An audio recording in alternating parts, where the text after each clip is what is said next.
اللهم إنا نجعلك في نحور أعدائنا ونعوذ بك من شرورهم. اللهم بدد شملهم وفرق جمعهم وشتت كلماتهم وزلزل أقدامهم وسلط عليهم كلبا من كلابك يا قهار يا جبار يا منتقم يا الله يا الله يا الله. اللهم يا منزل الكتاب يا مجري السحاب يا هازم الأحزاب اهزمهم اهزمهم اهزمهم وانصرنا عليهم. اللهم إنا نجعلك في نحور أعدائنا ونعوذ بك من شرورهم. اللهم بدد شملهم وفرق جمعهم وشتت كلماتهم وزلزل أقدامهم وسلط عليهم كلبا من كلابك يا قهار يا جبار يا منتقم يا الله يا الله يا الله. اللهم يا منزل الكتاب يا مجري السحاب يا هازم الأحزاب اهزمهم اهزمهم اهزمهم وانصرنا عليهم. اللهم إنا نجعلك في نحور أعدائنا ونعوذ بك من شرورهم.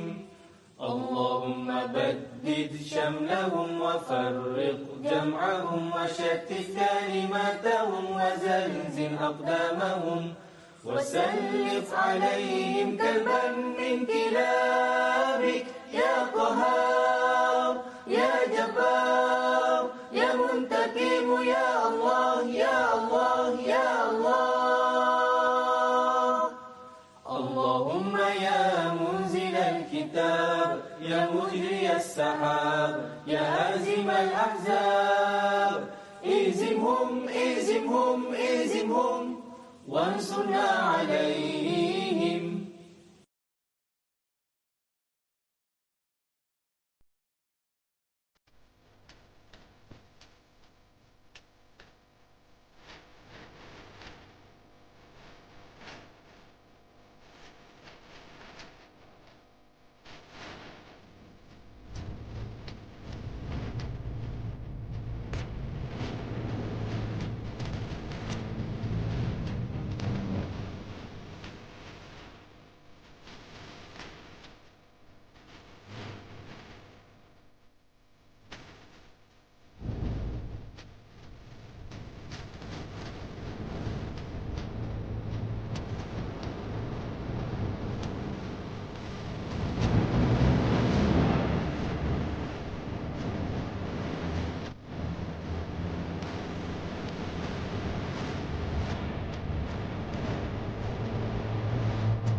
Testing, testing, 1, 2, 3.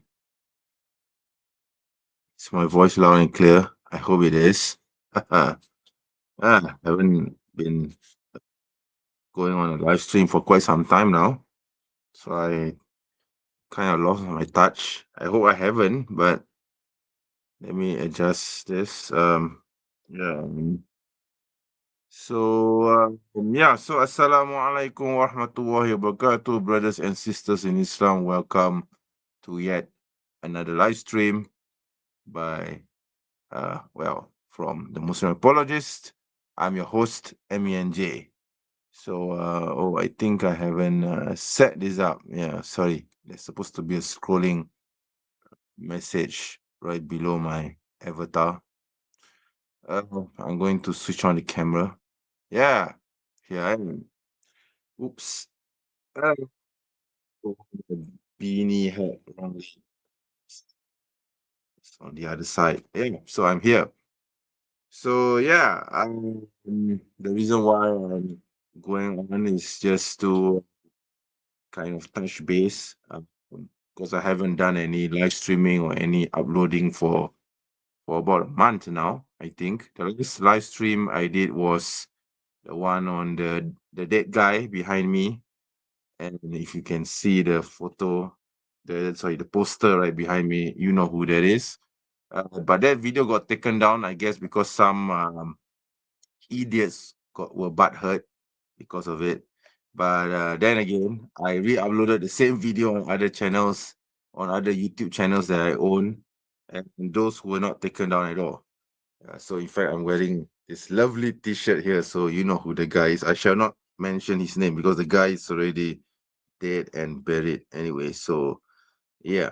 Um, that being said, because of the sudden publicity I get for speaking out against this idiot here on my shirt, my the number of subs that I've gotten over the past few weeks, especially in the last 28 days, increased.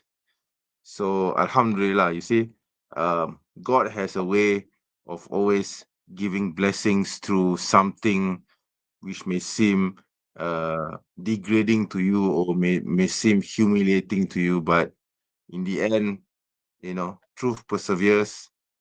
Islam it will always persevere through everything. And yeah, so here I am. Anyways, yeah, I want to talk about my book. So yeah, as you can see, this book on Paul. Yeah, so I guess my camera is adjusting itself. Yeah, so if the camera could adjust itself a bit further, that would be great. Yeah, so this is my book on Paul. It's already in the second print.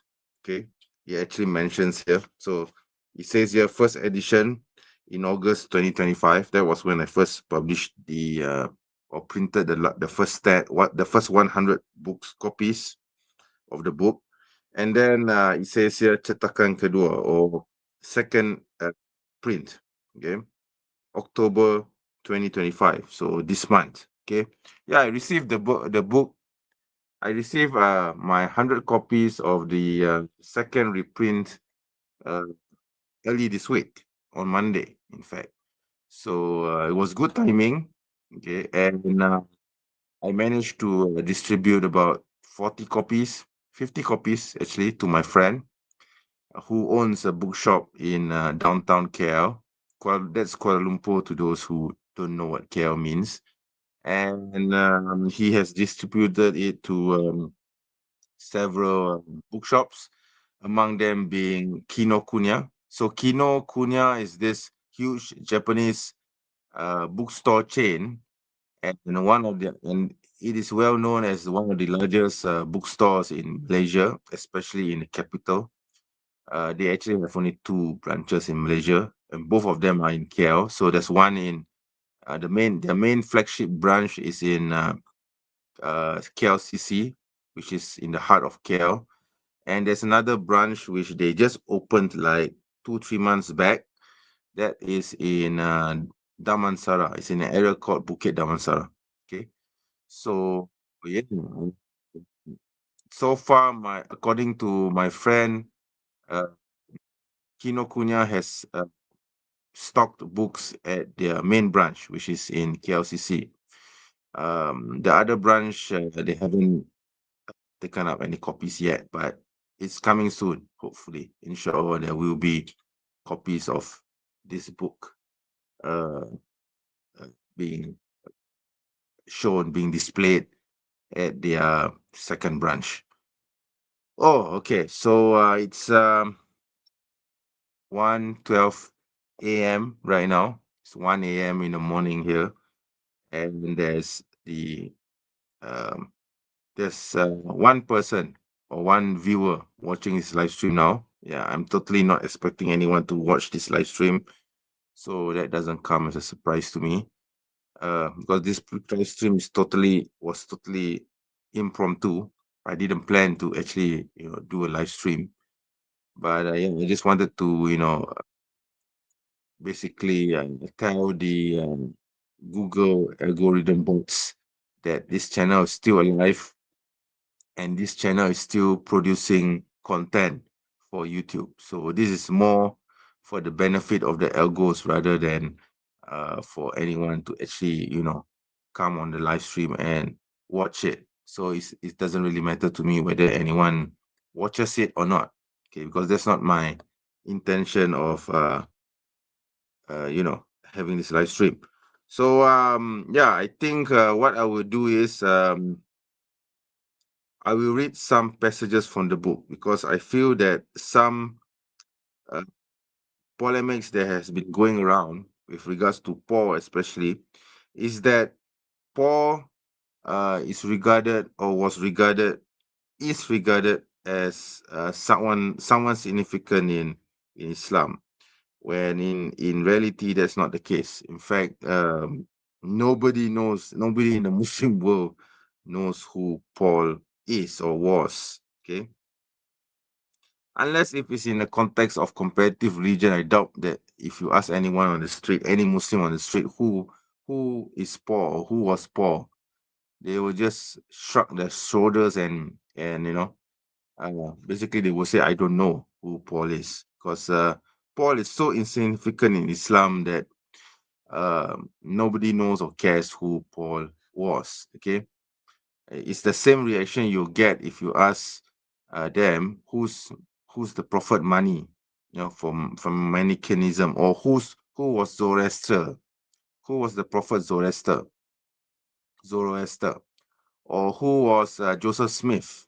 You're going to get the same blank reaction from the average Muslim on the street. Whom you ask, or in a Muslim world, who have not studied comparative religion, who have not studied uh, religions, plural, they'll probably never care about it, and they are just going to go on with their lives blissfully unawares of any other religion except for Islam for the rest of their lives.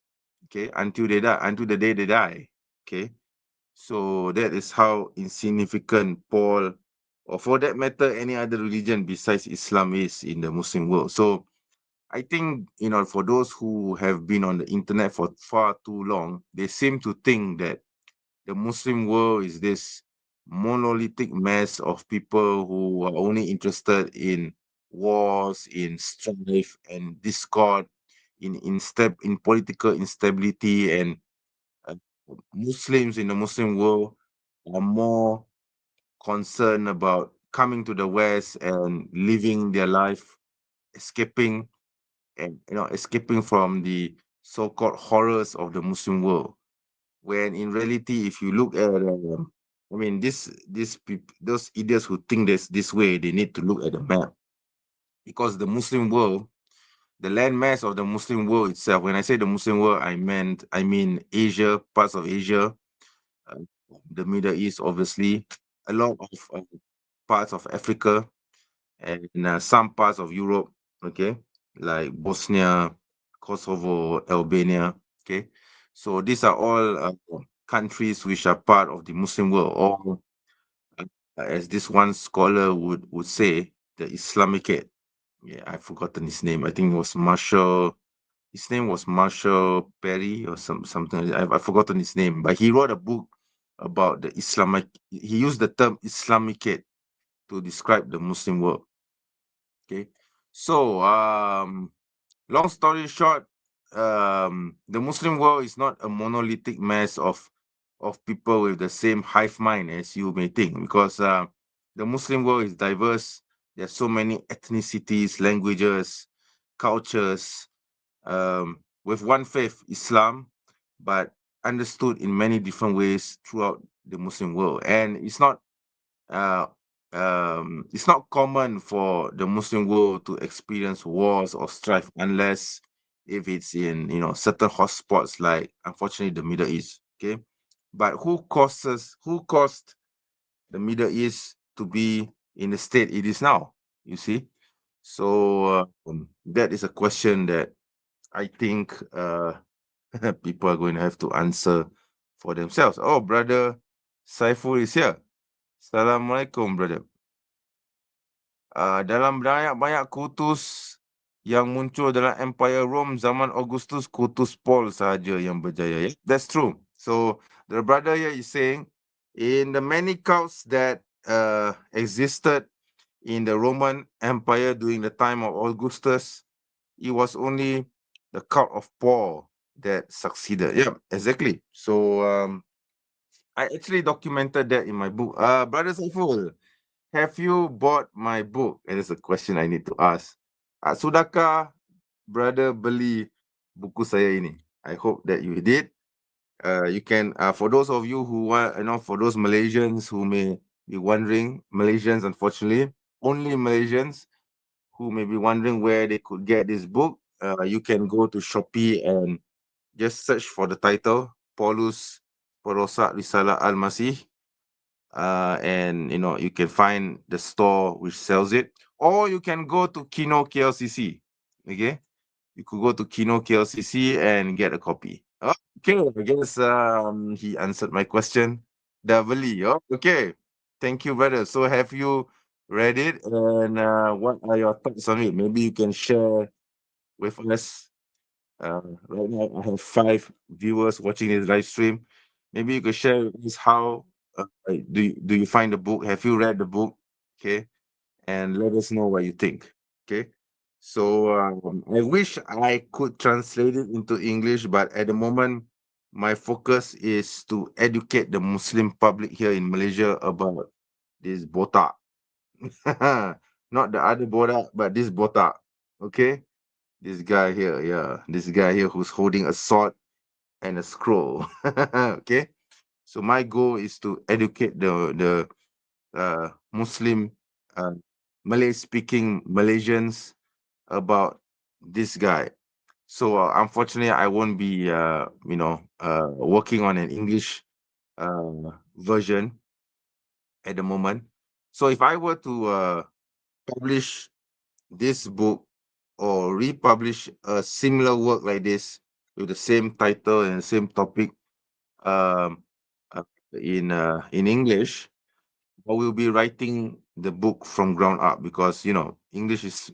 I remind the audience that English is my first language, and I'm not too concerned. I don't need to translate the book, because in fact I shouldn't be translating the book into English, because if I do translate it into English, it's going to cause a lot of consternation and puzzlement among the not non-Malaysian English speakers, especially because there's so many things in this book which has been contextualized for the Malaysian audience. So only the Malaysian audience will be able to understand the localized references that I gave, especially in the prakata, the forward of the book.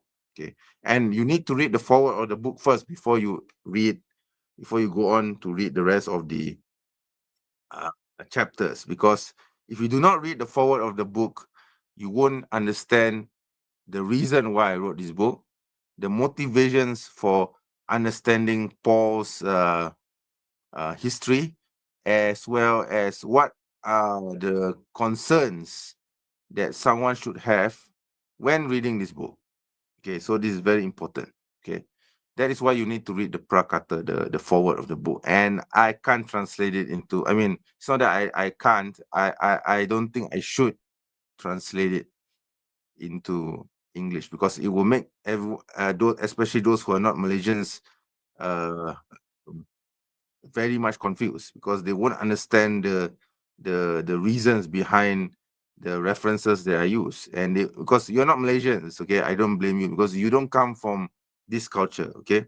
I do come from this culture. I do live within this context, so it is, of course, easy for me to understand, as compared to those who have never heard of Malaysia, suddenly picking up this book. And then there's so if it's in English, and then there's so many references to context or localized incidences, which wouldn't make any sense to them, or make them scratch their heads in one puzzlement. Because for you guys, maybe for those who are not Malaysians, you would think that the issues that I raised in the forward, the prakata, are minuscule, or issues which shouldn't be of much concern.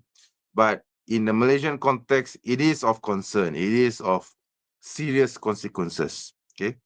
So, okay, Brother Saifu has written, belum baca lagi. Kind of expected it. So, tak apa, brother, is all right. I mean, it's fine that you haven't read it. But what I would suggest is that you should start off with reading the Prakata. Okay. Yeah, take your time, don't worry. Sometimes you need to buy the book first. You put it on your shelf. It stays there for 2 or 3 months, maybe even 6 months, even maybe even up to a year. And then maybe after 2 years, finally you pick up the book and you decided to just flip through it and read it.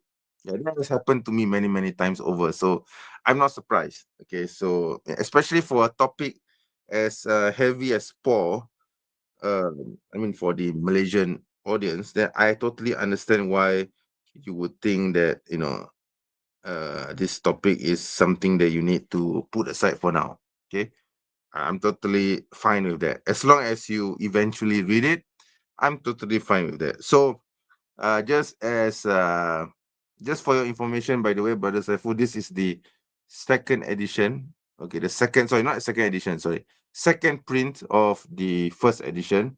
So if you notice, there are some differences from this second print on the cover. Even on the cover, you will see the differences as compared to the first edition, the first print. Okay. So, but the contents are still the same. Okay, it's just that some grammar and some minor mistakes has been fixed. The information still remains. Okay, I haven't added anything new in the second print. I did suggest some new stylistic changes to the cover. Like, for example, the cover now has my name in black. It's much more bolder and it's easier to read compared to the previous version where the fonts was not that great. Okay. Also, the publisher logo is no longer on the cover. Okay, because I felt that it is too odd for the logo, because it was in the shape of a shield, to be covering this part of the cover, when the and it's quite distracting as well, when the focus should be on the title in this botox face, you see. So the first thing that someone should be looking at when they see the cover is to look at this guy and the title, not the logo, because unfortunately, with the first edition, the cover of the first edition, the logo was quite prominent on the left-handed corner of the book. So for me, it was quite distracting, because when I look at it, my attention will be on the logo instead of being on the title. So I told my publisher to remove that. So now the logo is only found on the spine, which is totally fine, and it is also on the back. Yeah, that's standard stuff. I mean, I want people to know who published this book anyway. Okay, so yeah, and also the pages have already been reorganized, so it looks much better. I mean, previously The dedications page was at the back, which is quite weird. I mean, a few pages inside, but now it has been moved to the front, so uh it's much more smoother now. It looks more like a proper book now. Okay. Also, the sections, pagination between uh the forward and the background notes have been separated from the main chapter. So that's also another improvement. So at least now people are not too confused why they need to flip through several pages in order to go to the first chapter.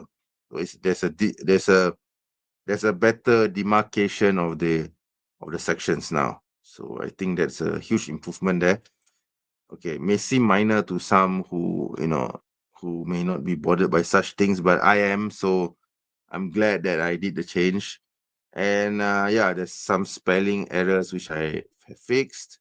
There was this one critical error which involved text in Hebrew. So I got that fixed as well. The Arabic is intact, so there's no problems with that.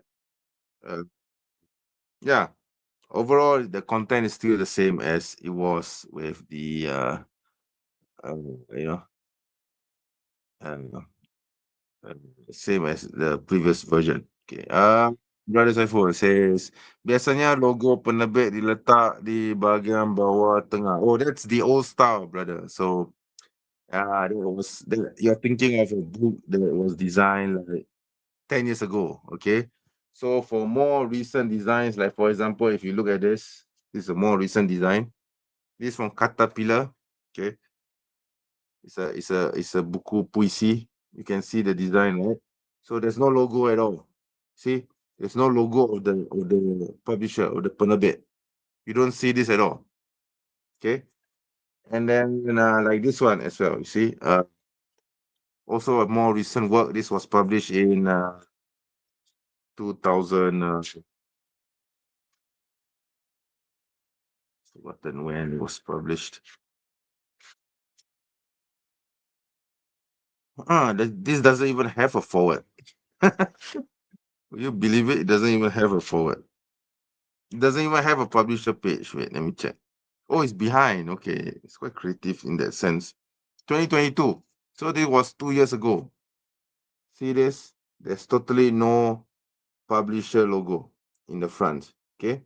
The publisher logo is on the spine, as you can see, and on the back, but it's not on the front.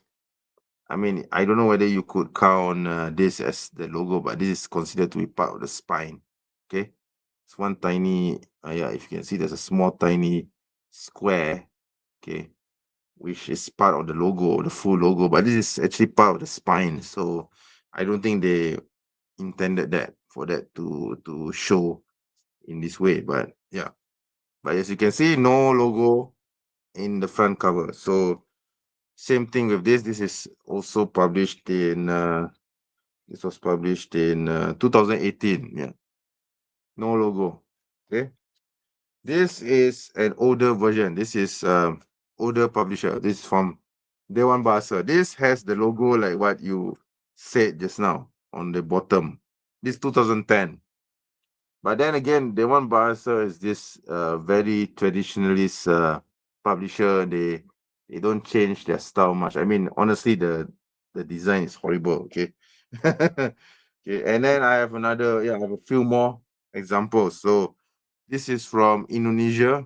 Okay, they have the logo here, but it's very small. And even then, I don't like this style anyway.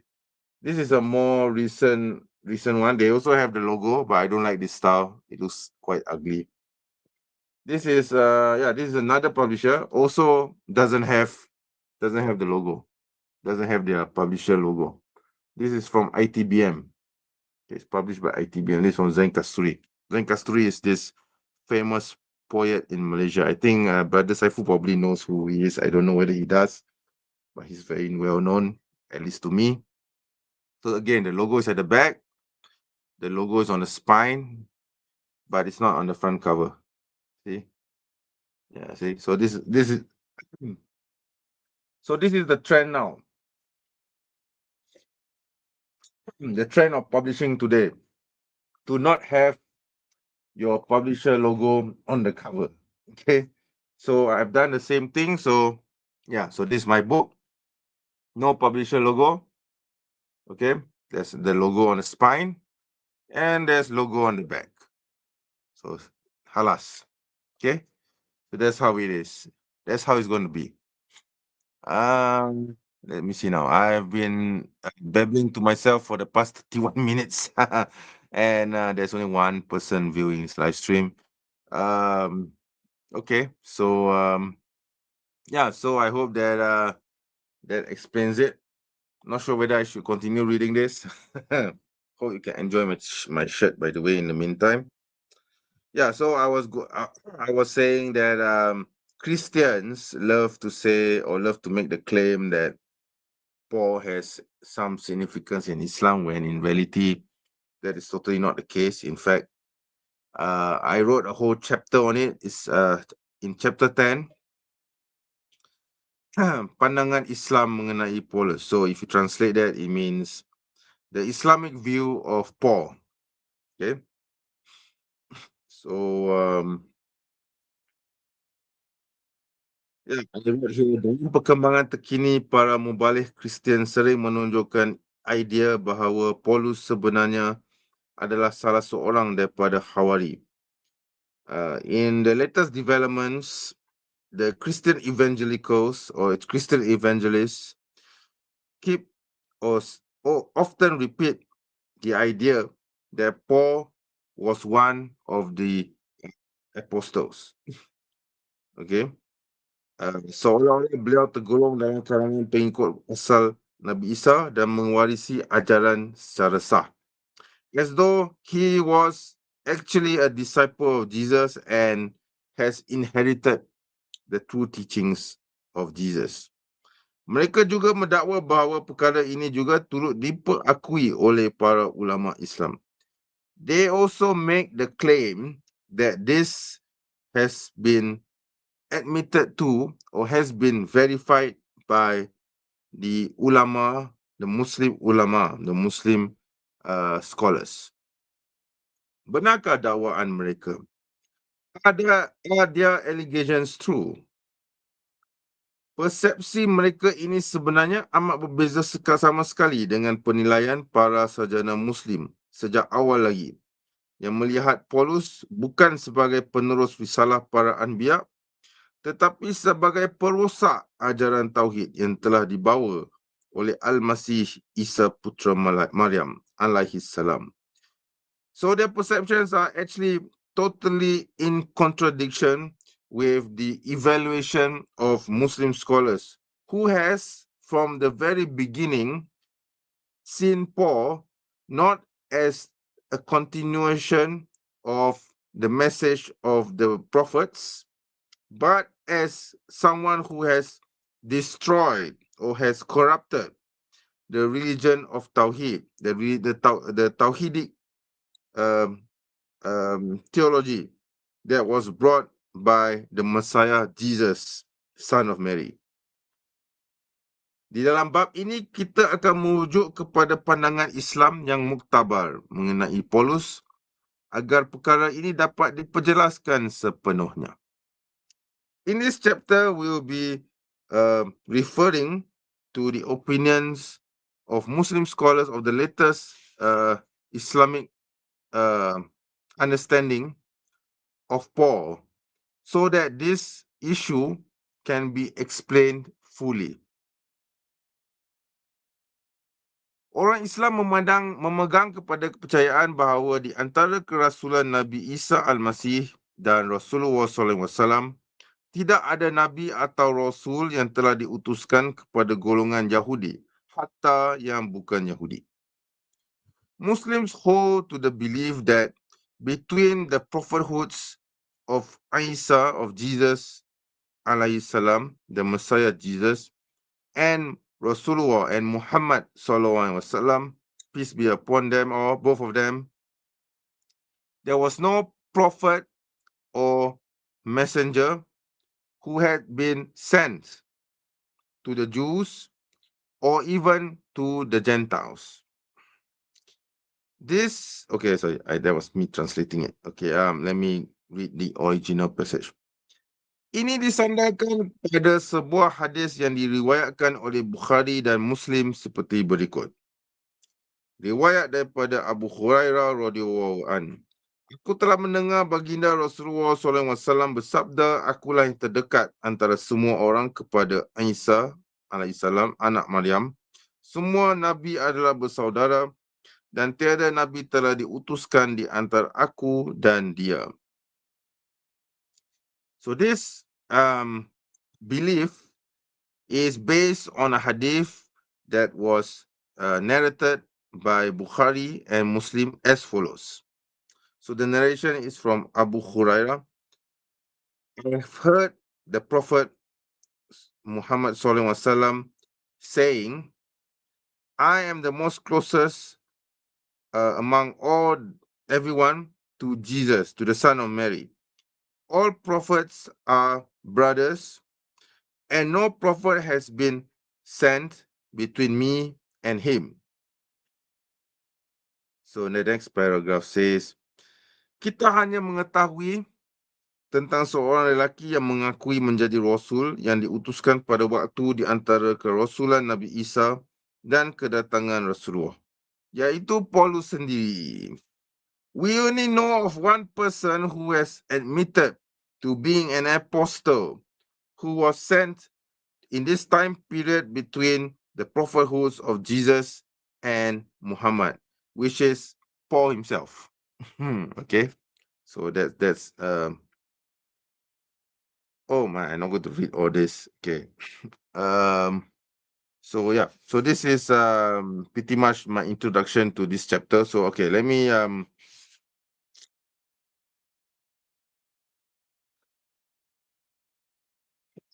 okay, I'm going to discuss the things that the Christians often repeat, right? So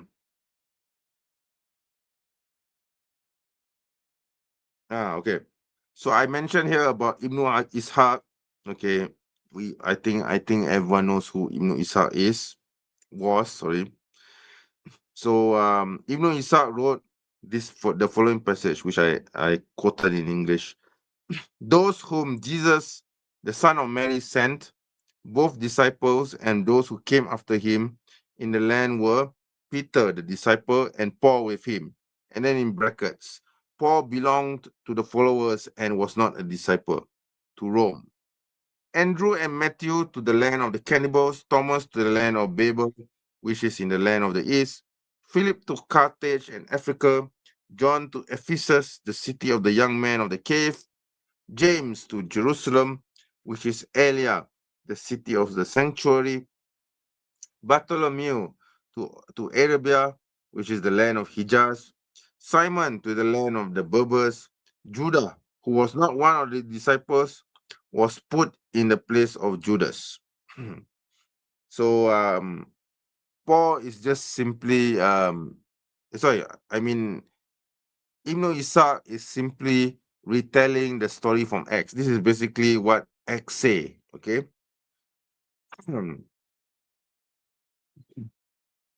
Riwayat ini turut dipetik oleh At-Tabari serta disebut dalam tafsir Al-Qutubi. So I actually said here, I actually mentioned that At-Tabari and Qutubi repeated the same story. And then I refuted the idea that this somehow validates Paul. Namun harus difahami bahawa naratif seperti ini tidak bersumberkan wahyu yang qat'i. Sebaliknya, ia banyak bergantung kepada riwayat Israeliat, iaitu tradisi Yahudi Kristian yang telah meresap ke dalam wacana tafsir dan sejarah Islam awal.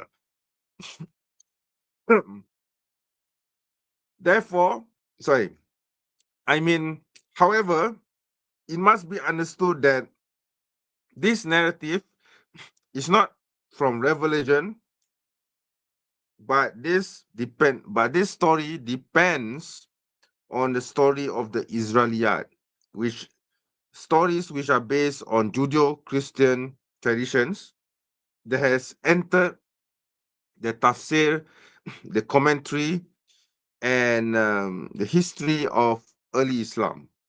Okay. And then I also mentioned about the so-called mention of Paul in Surah Yasin, Surah 36, verse 14. So I mentioned that Al-Baghawi and Ibn Kathir mentioned that the names are John and Paul. Okay. So I mentioned that this this is also from the Israeliyat. So these are stories which are taken from um, the narratives in Acts. Okay, nothing more than that. And then and then put the final nail in the coffin. I mentioned that walau bagaimanapun kemunculan nama Paulus dalam tafsir-tafsir tersebut tidak boleh dianggap sebagai pengesahan terhadap ajarannya.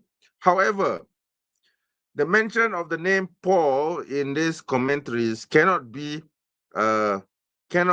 assumed as some sort of verification towards his teachings. Apatah lagi sebagai pengiktirafan terhadap kerasulannya dalam kerangka akidah Islam. Further,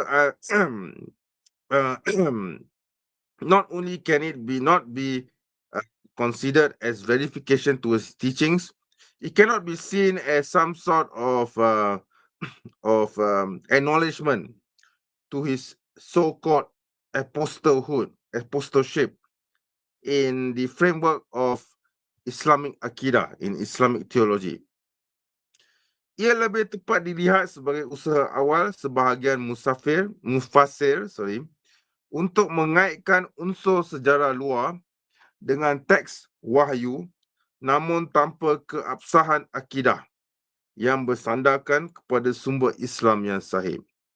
It should only be seen as earlier attempts by some commentators or commenters to connect historical external historical events with the revelation, the text of the revelation here, meaning the Quran. However, without giving any verification, any acknowledgement to the Aqidah that was brought by Paul, which is not based on original Islamic sources. Okay, so this is what I said in the book, and then I briefly also mentioned that Ibn Kathir actually said that the city that is mentioned in Surah Yasin was not Antioch. Okay, so if this is not Antioch, therefore it can't be a reference to Paul. Okay, so that's simple. Okay. Mm.